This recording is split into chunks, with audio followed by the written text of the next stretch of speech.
الہی صاحب کے اس بیان کو آپ کس نظر سے دیکھ رہے ہیں؟ پرویز الہی صاحب مجھے لگتا ہے کہ شاید وہ اسٹیبلشمنٹ کو خوش کرنے کی کوشش کر رہے ہیں، اور یہ ایک ایسا پروگرام تھا جو کہ شیڈیول پروگرام ہوتا ہے، لیکن جس دن پر یہ نشر کیا گیا دا رپورٹر، وہ آصم صاحب آپ کی آواز کٹ رہی ہے سر، اگر پلیز ذرا مائک اپنا چیک کر لیں ذرا.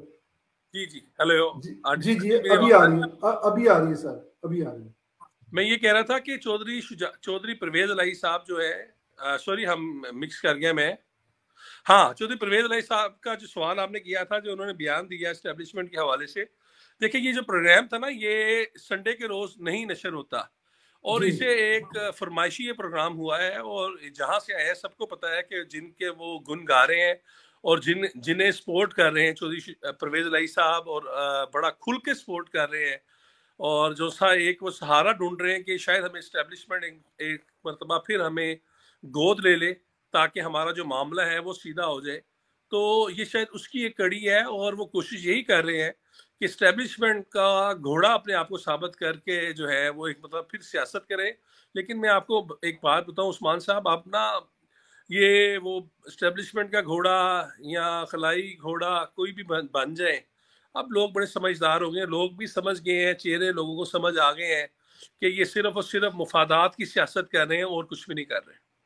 کچھ بھی نہیں کر رہے. اچھا آصم صاحب یہ ذرا روشنی ڈالیے گا کہ جو عمران خان صاحب کی جو توپوں کا رخ ہے وہ صرف جنرل باجوہ صاحب کی طرف نظر آ رہا ہے، اس کی کیا وجہ ہے سر؟ حالانکہ وہ پرویز الہی صاحب نے بھی اپنا موقف اس پہ دیا ہے اور دیگر جو بڑے احسانات ہیں ان کے اوپر، لیکن اس کے باوجود اس کی کیا وجہ ہے سر؟ دیکھیں عمران خان صاحب جو ہے نا، یا کوئی بھی سیاستدان ہو، اسے مقبولیت کے لیے اینٹی اسٹیبلشمنٹ نعرہ لے کے آنا پڑتا ہے. تو شاید یہی ایک بنیادی وجہ ہے کہ عمران خان جو ہے وہ اینٹی اسٹیبلشمنٹ سلوگن کے ساتھ چل رہے ہیں، اور وہ کوشش یہی کر رہے ہیں کہ اسٹیبلشمنٹ کو نشانہ بنائیں. کیونکہ یہ ایک بڑی بدقسمتی بھی ہے ہمارے ملک میں کہ لوگ جو ہے وہ پاکستانیوں کی جو فطرت ہے نا ابھی تک، مطلب میں یہی فطرت ہی کہوں گا کہ وہ گالی سننا پسند کرتے ہیں. تماشبین، اگر یہ کہوں کہ وہ تماشبین طبیعت کے مالک ہے تو یہ بیجا نہیں ہوگا. اور یہاں پر تماشے لگ رہے ہیں، عمران خان صاحب جس طرح ایک دوسرے کا تمسخر اڑا رہے ہیں، تو اسے لوگ انجوائے کر رہے ہیں، اور شاید اسے وہ پسند بھی کر رہے ہیں، کیونکہ شاید لوگ چاہ یہ رہے ہیں. اس کی آپ دیکھ لیں مثال، آپ ہمارے پاکستانی معاشرے کے اندر دیکھ لیں کہ یہاں پر چیزیں جو وائرل ہوتی ہیں، وہ جگت بازی اور اس طرح کی کچھ سنجیدہ آپ کو کبھی بھی کوئی چیز یاد جی وائرل ہوتی ہوئی نظر نہیں آئے گی. آپ کو کوئی تمسخر ہو، کوئی برائی کی بات ہو، وہ ایک سیکنڈ میں وہ آپ کو وائرل ہوتے ہوئے نظر آئے گی. تو یہی حال ہے کہ عمران خان صاحب کا بھی فیوریٹ ٹاپک اسی لیے یہ ہے کہ انہیں پتا ہے کہ ہم نے عوام کو جو ہے اسی سے اٹریکٹ کرنا ہے، اور اسے اٹریکٹ کرنے کے لیے وہ اس وقت اسٹیبلشمنٹ کو برا بھلا کہہ رہے ہیں، جبکہ یہ وہی اسٹیبلشمنٹ ہے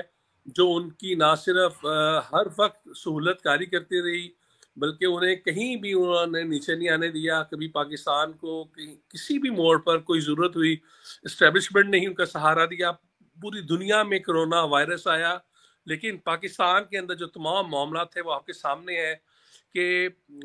بے احتیاطیاں تھیں، سب چیزیں تھیں، لیکن اس کے باوجود جو آپ کا NCOC نے جو کردار ادا کیا وہ پاک فوج ہی کر رہی تھی. تو اس وقت بھی اس حکومت کو ریسکیو کرنے کے لیے پاک فوج ہی آگے تھی، اور اس میں فرنٹ لائن واریر کے طور پر آپ کی پاک آرمی، میڈیا اور ڈاکٹرز تھے. سیاستدان تو کہیں آپ کو نظر نہیں آ رہے تھے، لیکن اس کے باوجود اب وہ برائیاں گن گن کے کہہ رہے ہیں. اس کی وجہ صرف یہی ہے کہ شاید عمران خان یا ان کے حواری یہی سمجھتے ہیں کہ فوج کو گالی دیں گے تو شاید یہی ہمارا بیانیہ بکے گا اور عوام بھی اسے پسند کریں گے.